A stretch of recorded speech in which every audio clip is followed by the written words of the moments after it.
Hey guys, Clay Rammage here. Hey, we have a video for you today. This time it is a Goodwill Outlet Bins haul, but this one's different. This is coming from Omaha, Nebraska. So here's the footage. I did some shop along video, and then at the end we'll show the haul.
Okay, I'm just going to drop in a few comments here.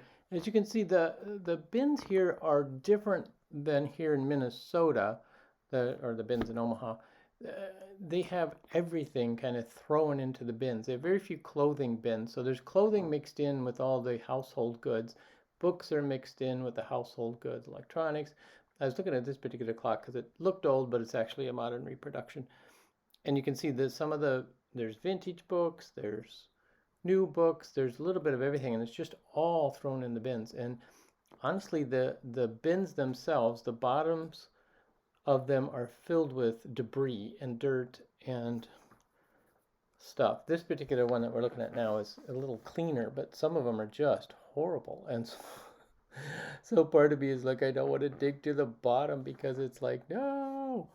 But yeah, but there's some fun things, like you saw in the one section. There's this whole huge carpet rolled up, and it wasn't like a throw rug or area rug. It was whole carpet, and so they had to move all that stuff around. It was really difficult, but we still found some great treasures. So we'll get back to the haul here. And hello everyone, welcome to my channel, Clay Rammage, back again with another Goodwill Bins haul. This time, as you can see in the earlier footage, it's from Omaha, Nebraska. We stopped there on our way out to see my mom's, and you can tell I'm in a different location too. I'm at my mom's house. So we're doing our haul video here. So I'm going to show you what we picked up at the bins. My camera's all crooked for some reason. There. So Cindy and I went, and Cindy found this. It's a Rammage Royal game, still in the original package with the shrink wrap on it from Walgreens. It was $2.99 when it was new. The other thing I found, which I was kind of excited about, were a bunch of scarves. There are several designer names. There's two Van Horns. That's a Van Horn. And this one is a Van Horn. Then there's this is a Liz Claiborne. Nice retro colors on that one. This is a Ginny Johansson scarf. It's got this beautiful embroidered crest on it. So that was pretty cool, I thought. This one's a no-name. It's just a beautiful leaf pattern scarf. Then for you cat lovers, and this beautiful cat video scarf with different guy. I love the ones with the flags on them. I think they're hilarious. And then there's also this one, which is a long scarf with more cats on them as well. So that was a great little haul for, you know, very little money when you're paying at the Omaha Bins. It's $1.27 a pound, whereas our bins it's $2.19 a pound if it's under 16 pounds. So, which we were. So, and I think we spent a total of $28 at the Goodwill Bins. Picked up a couple of vintage magazines. This is called the Super Ford magazine, and then this one is the Old Time magazine from 1974. Picked up a couple of these vintage Tupperware. There's two of these vintage Tupperware containers, small, slim ones, which is kind of nice. Picked up some books. Picked up this one. This one is actually War and Peace, the great big novel by Leo Tolstoy. But this is an International Collectors Library version. But it's in excellent condition, which is great. And then I also picked up Treasure Island. This one is an old library version. So it's got the stamp on it from Elkhorn, Nebraska. And it's got some writing on it, which library books almost always do. But it's unusual in that it's got really wide margins and fairly small print. So I'm gonna have to do some more research on this particular version. And it's also by a publisher I'm not too familiar with, so that's an interesting deal. Oh yeah, I found this little pamphlet, Growing Up with Books, which I thought was a little pamphlet. It's from the 1950s. Thought it was a cute little pamphlet to go with that. And then, oh yeah, I picked up a couple other books, and if you hear people talking, that's my family in the background. It says 9 Days to Christmas, A Story of Mexico, which is a fun little book. My sister's up from Texas too, so that's exciting. Motor Age magazine, fun stuff. And then we have, thought this was a fun vintage book. It's from 1912, I believe. It's called Putnam's Correspondence Handbook. So these are the things to promote efficiency in business correspondence.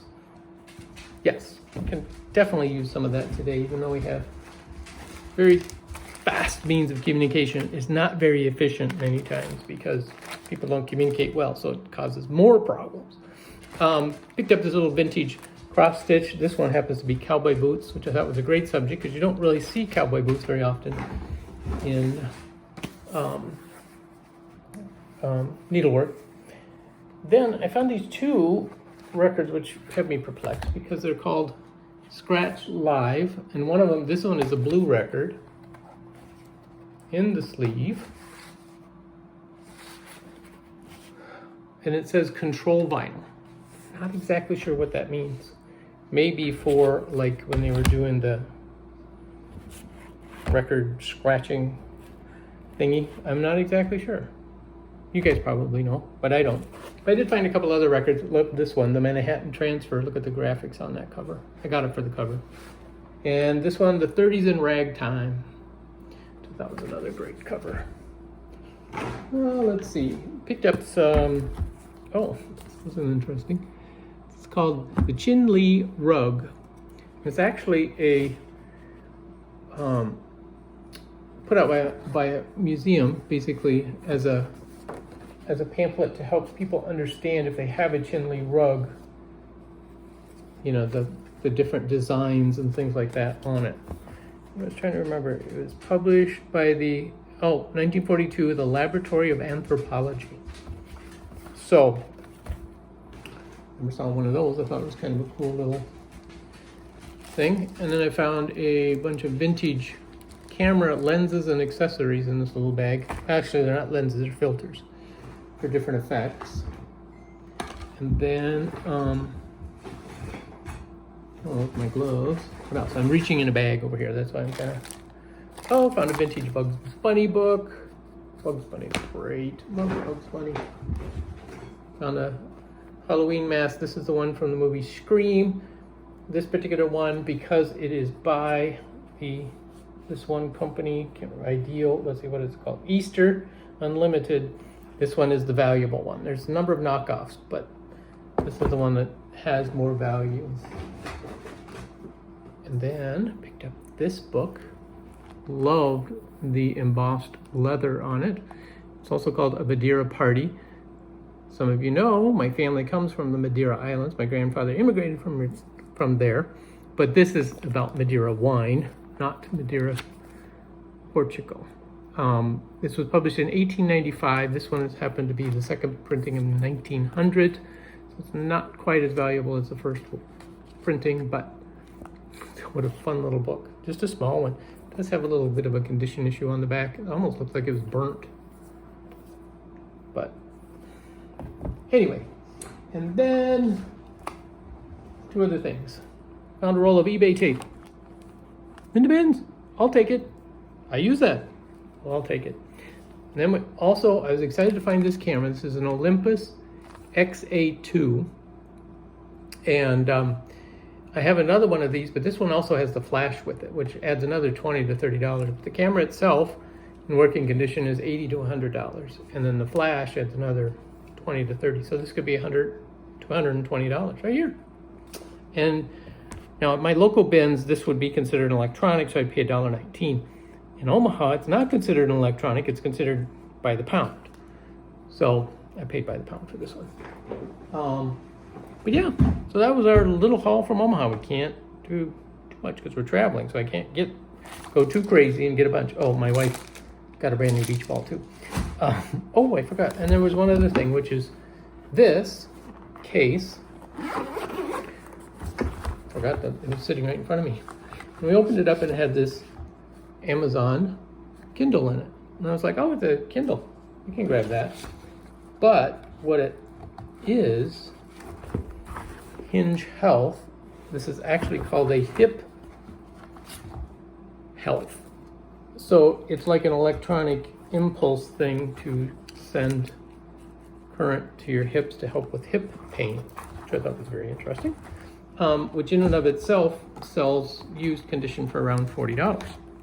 So I was like, oh, and I don't really like selling this kind of stuff because again, you really have to keep on top of what is permissible to sell when it comes to medical devices and what is not, because you can really get dinged, and so that's why I try to stay away from it. But if nothing else, I'm going to charge it up and see if the Kindle works, and I could always just sell the Kindle as a separate item if it works as an independent device, which I'm not sure. But we'll check it out. It was worth the risk for a couple dollars. Anyway, thanks guys. Catch you next time.